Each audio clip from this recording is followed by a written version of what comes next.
I'm starting to think I should rename this the And now for something completely different. channel for how often I say this, but my original plan was for this to be part 3 of the Omniverse series. However, in addition to actually wanting people to watch this video, it really doesn't have much to do with that whole concept, other than to determine which of fiction's biggest, baddest creations truly deserves the title of Tyrant Titan King.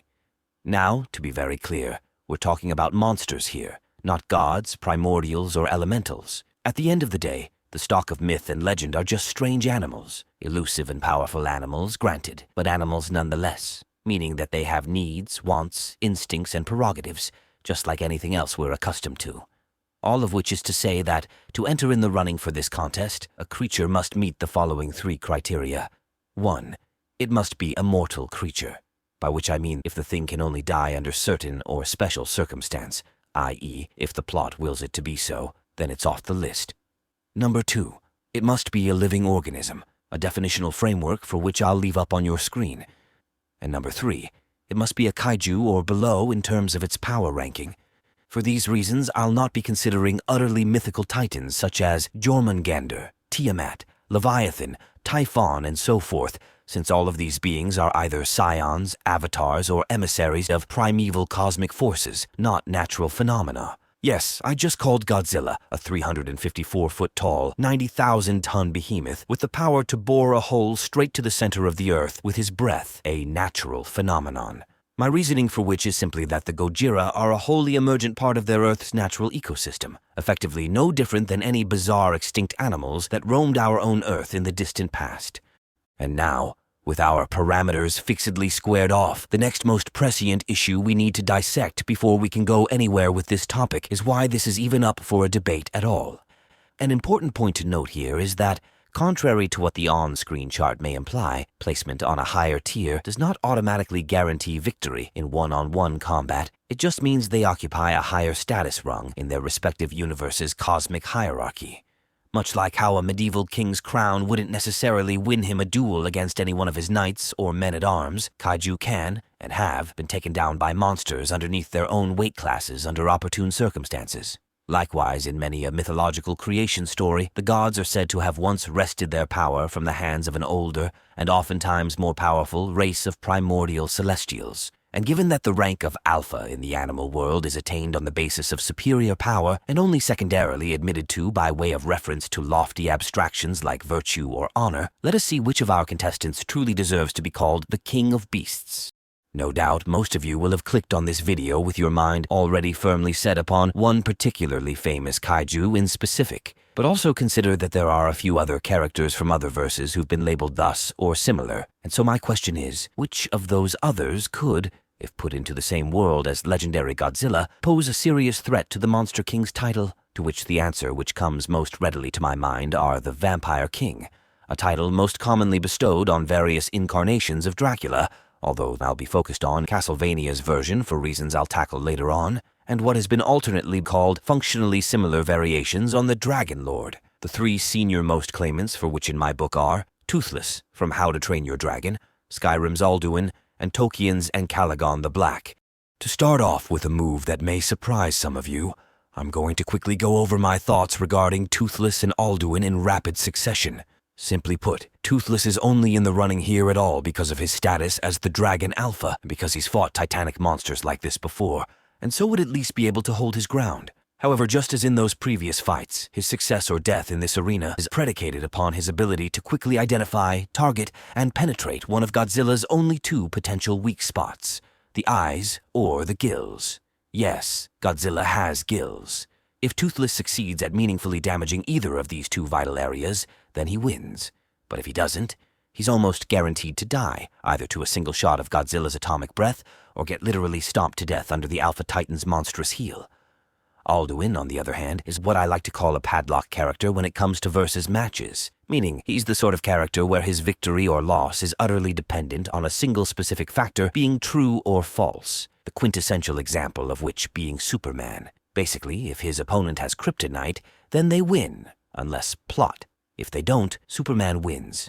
For Alduin, his even being eligible to participate in this arena depends entirely on how we interpret his title of World Eater. In essence, if it is literal, as in he will literally consume the very mass energy of the entire Elder Scrolls cosmology and timeline, as was the view presented in Death Battle's episode featuring Dovahkiin, then that puts the World Eater in the weight class of cosmological threats like Galactus and Unicron, and thus several star leagues above the power level, and even likely the ken of giant mutated lizards like Godzilla or Ancalagon. But if we go with the more conservative interpretation that he is in fact a soul eater, meaning that he wants to devour the souls of everyone in Mundus, both past, present, and future, then we can put him more on the level of big bads like Darth Nihilus, Sauron, or the Lich King. Still obscenely powerful, to be sure, but not anywhere near the existential god-tier threat level of a comic book event seller. So, which of these two do I personally believe? Well, in case my including him in here at all wasn't clue enough, in my personal view, the simple fact that Alduin didn't immediately Thanos the Dovahkiin upon contact tells me that either Alduin's powers have been mightily exaggerated, or he's got about 99 parts ego to every 1 part brain matter floating around between those horns. Now, as for the contestant you all probably clicked on this video to hear me rant about, Ancalagon the Black has surprisingly more going on than I'd originally thought. So much so that I decided to post that text wall on screen instead, and allow you to decide whether or not it's worth your time and energy expenses. In any case, the essential gist of my point is that, due to a misinterpretation of Tolkien's words, I think most people, including myself, radically overestimate this dragon's size and power, placing him at kaiju proportions when, in reality, I think he should be more around double the size of an ancient red dragon from D&D. Still monstrous and imposing, to be sure, but nowhere near the same weight class as a walking, roaring, laser-breathing warship like Godzilla. And last we come to Lord Dracula, the vampire king of Castlevania, specifically the Netflix version, since taking from the game's lore also would make him an avatar of primal chaos, the incarnate rival to God himself, and thus thoroughly ineligible for this contest by my own previously established definitions. Now, remember how I said the title of Alpha is conferred on those who are the most mighty? Well, that logic's going to really come in clutch for us here with Dracula, seeing as how we really only have one actual fight from him to go off of. And in that he wasn't going all out on account of being, by his own later admission, effectively already dead. However, we can infer from the fact that, like Godzilla in the Monsterverse, Dracula commands the loyalty of the other vampire lords out of mortal fear, that he should at least be capable of effectively combating, if not also replicating, each and every one of their powers. Furthermore, we might also infer that Dracula was mighty enough to do what we saw Alucard, Belmont, and Sypha do at the ends of seasons 2 and 4 all by himself. So now for the billion-dollar question. Which of these 4 contestants, if all dropped onto the same world, would emerge as the king of all monsters? Well, in all honesty, I think the true answer is actually somewhat underwhelming. For a start, I think everyone would instantly home in on Godzilla as the greatest threat. So now the question changes to, could Alduin, Ancalagon, Toothless, or Dracula meaningfully challenge the Alpha Titan? Frankly, I don't think that Toothless or Dracula would even bother, since for the most part, Monsterverse Godzilla's generally cool with the other Titans going about their normal business just so long as they're not upsetting the Earth's ecosystemic balance or contradicting his rule. Could Dracula or Toothless put up a fight? Sure. Would either one of them be foolhardy enough to take that risk? Honestly, I don't think so. Both are powerful, and both have had moments where their ego and emotion got the better of their tactical judgments.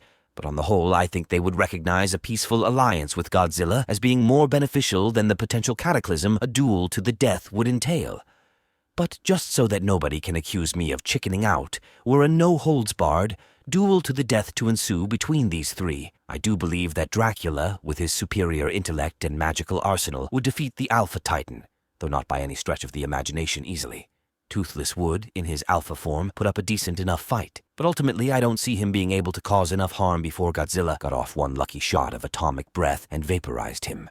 Alduin and Ancalagon, on the other hand, would, in my view, not only instantly square off against Godzilla, but in keeping with his MO, and still being sensible enough to recognize the challenge imposed by this adversary, the World Eater would almost surely dominate Ancalagon's more animalistic will, binding him to service under Alduin's wing.